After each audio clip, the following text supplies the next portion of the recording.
আবার অঙ্কটাকে করবার জন্য দ্বিতীয় পার্টের ভিডিও নিয়ে ফিরে এলাম। কত অবধি করেছিলাম? তাহলে করেছিলাম বলেছিলাম যে ক্লোজিং স্টকটা বার করেছি 1,25,000। এবার একটু অঙ্কর দিকে তাকানো যাক। কি রয়েছে? ডেটর্স টার্নওভার রেশিও রয়েছে 146 ডে। ডেটর্স টার্নওভার রেশিওর ফর্মুলা কি? ডেটর্স টার্নওভার রেশিওর ফর্মুলা হচ্ছে annual credit sale divided by average trade debtors. কি বললাম? Annual credit sales divide by average trade debtors. এখানে 146 দিন রয়েছে, তো সেই জন্যে আমরা এখানে কি করি, ফর্মুলাটাকে একটু উল্টে দিই। মানে হচ্ছে কি, যে লিখি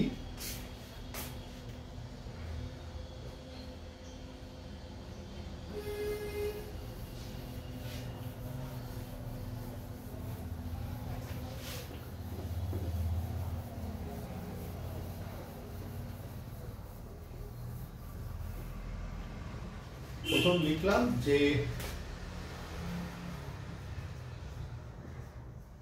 ডেটর্স টার্নওভার রেশিও কত আছে?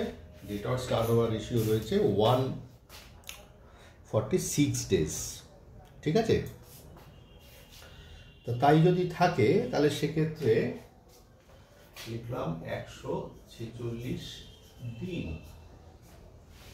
তাহলে দিনের রেসপেক্টে আমি তোদের যে ফর্মুলাগুলো পাঠিয়েছিলাম, একটু ফর্মুলার দিকে যদি তাকাস তাহলে দেখতে পাবি যে, একটু সময় দে,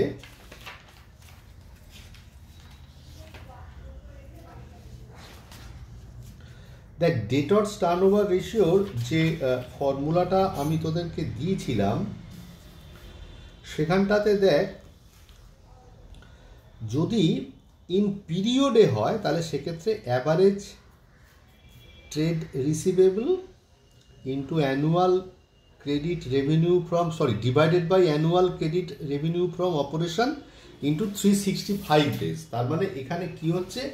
অ্যাভারেজ ট্রেড রিসিভেবল। তাহলে অ্যাভারেজ ট্রেড রিসিভেবল কি করে বার করতে হয়?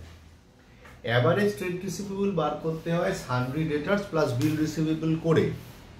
তাহলে ওপেনিং সানড্রি ডেটার্স প্লাস বিল রিসিভেবল, আবার ক্লোজিং সানড্রি ডেটার্স প্লাস বিল রিসিভেবল যোগ করলাম, ডিভাইডেড বাই 2 করলাম, বেরিয়ে গেল অ্যাভারেজ ট্রেড ডেটার্স। এখানে তো এত কিছু নেই, তাহলে এখানে লিখব যে sundry debtors divided by annual credit sales into 365 is equal to 146 হলো। বলে কি করলাম? Sundry debtors divided by annual credit sale, মানে যে সেলটা আমার বেরিয়েছিল, কত সেলটা বেরিয়েছিল? আমার সেল বেরিয়েছিল 15 লাখ। লিখলাম 15 লাখ ইন্টু 146 বাই 365। তাহলে দেয়ারফর সানড্রি ডেটর্স সমান সমান কি বেরোলো? 146 বাই 365 ইন্টু 15 লাখ, 1 2 3 4 5। তাহলে এবারে কি করব? 15 লাখকে 365 দিয়ে ডিভাইড করলাম, ইন্টু 146 করলাম, করে হলো 5,99,999 টাকা, মানে 6 লাখ টাকা। এটা কাটাকুটি করলে 6 লাখই আসবে। ঠিক আছে? তো এই বেরিয়ে গেল সানড্রি ডেটার্স। এখানে একটা কথা মাথায় রাখতে হবে, সেটা হচ্ছে কি, এই যে আমরা অ্যানুয়াল ক্রেডিট সেলসটা করলাম না, এই অ্যানুয়াল ক্রেডিট সেল বেসিক্যালি আমার কিন্তু বেরিয়েছিল সেলস। তাহলে এখানে লিখতে হবে যে অ্যাসিউমিং, কি বলছি, যে লিখতে হবে যে assuming sales is equal to annual credit sales. হলো। এবারে অঙ্কের মধ্যে কি দিয়েছে? এবার অঙ্কের মধ্যে দিয়েছে যে কারেন্ট রেশিও দিয়েছে 1.6। তাহলে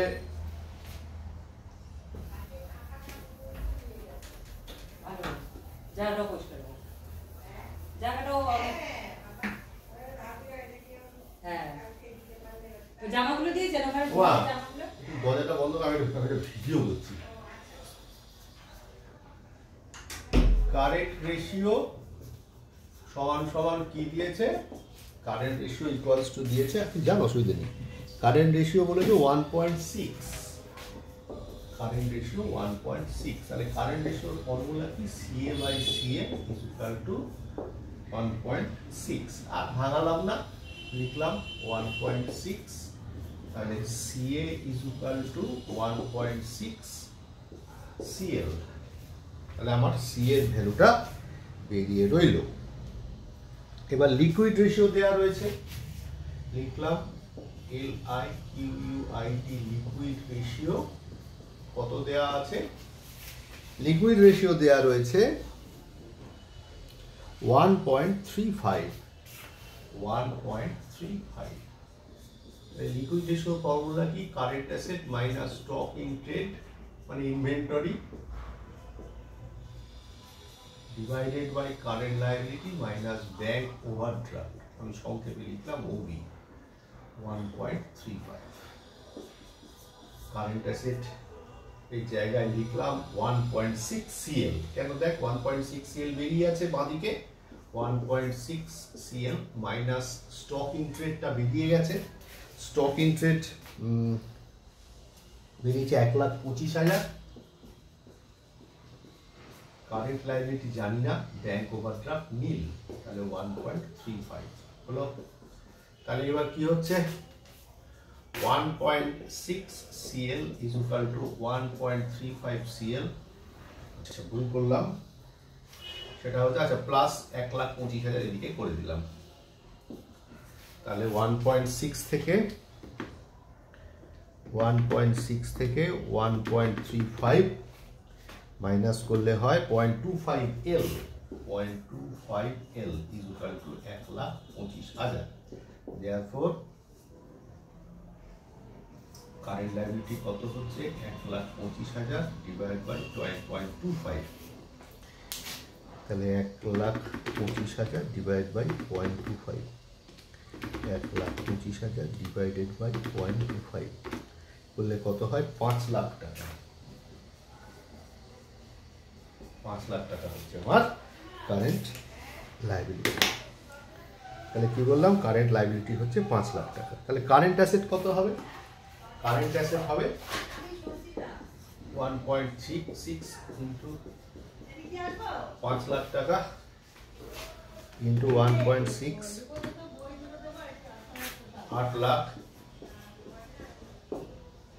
লাখ টাকা হচ্ছে কারেন্ট অ্যাসেট। সঞ্চিতা দাঁড়া আমি আসছি, কারেন্ট অ্যাসেট হচ্ছে 8 লাখ টাকা। বাইরে একজন ডাকছে, আপাতত এইটুকুই ভিডিওটা রাখলাম, আবার পরের ভিডিওতে চলে আসছি।